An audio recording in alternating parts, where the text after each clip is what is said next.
I want to say thank you to Stephen Inns, who worked so hard to put this service together.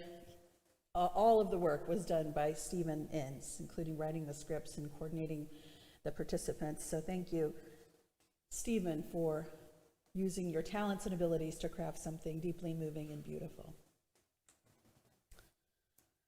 I'll say just a few words, if you don't mind.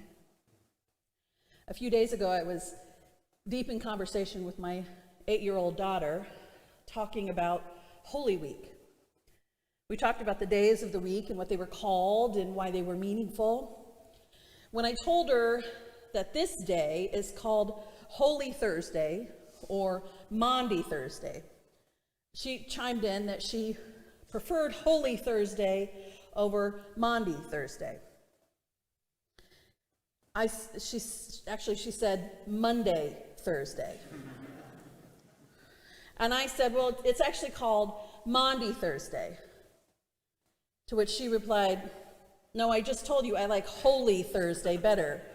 It's too confusing to call it Monday Thursday. Is it Monday or is it Thursday?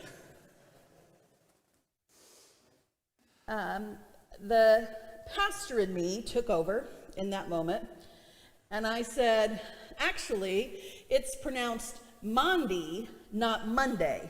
And that word comes from the Latin word. And before I could say anything more, Bellamy interrupted and said, I'm going to stop you right there. Because I don't care. So now, because I was rejected by my child, you poor unfortunate souls get to hear me speak about the Latin word mandatum, meaning command or order, from where the Old English word Maundy is derived. There's no other use for the Old English word Maundy outside of this holy and special day. It is synonymous with the washing of the disciples' feet, with that last Passover meal that Jesus shared with his disciples, and most directly to the one command, the order given by Jesus to his disciples just after he washed their feet. The gospel, according to John chapter 13, tells us that Jesus said, I give you a new commandment, that you love one another. Just as I have loved you, you also should love one another.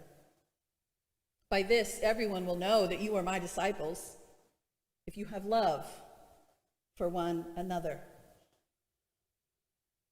All of the events of Jesus' last Passover Seder recorded in the Gospel show us a man who wanted his last acts on earth to be love. These scenes we've experienced tonight point to a love that is humble, that seeks to serve, that goes beyond the simple to the difficult. And if we move too quickly to the cross of Good Friday and then on into the resurrection, then we miss the quieter, more personal moments that Jesus shared with his friends. The moments when his humanity shined on Holy Thursday.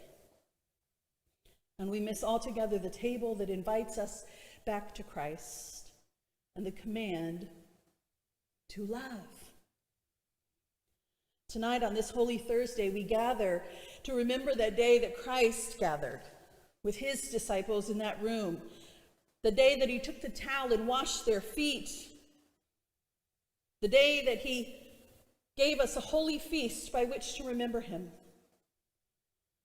This day, we commit ourselves again to the new command, the Maundy, to love one another as Christ has loved us, even if that type of love takes us all the way to the cross. In his poem called, appropriately enough, Maundy Thursday, the poet Malcolm Guite captures the essence of that love. He writes, "Here is the source of every sacrament, the all-transforming presence of the Lord, replenishing our every element, remaking us in his creative word. For here the earth herself gives bread and wine. The air delights to bear the Spirit's speech. The fire dances where the candles shine. The waters cleanse us with God's gentle touch. And here, Christ shows the full extent of love to us whose love is always incomplete. In vain we search the heavens high above. The God of love is kneeling at our feet.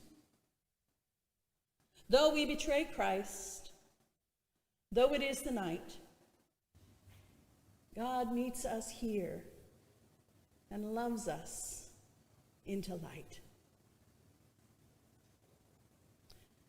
As the ensemble prepares to close our time together with the hymn, "Were You There?"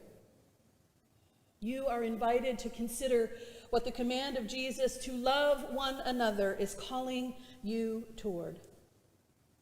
Once the ensemble finishes singing, you are invited to stay and meditate, or be still and listen, or to quietly make your way to the exit, taking the love of Christ in this new mandatum wherever you go. Amen.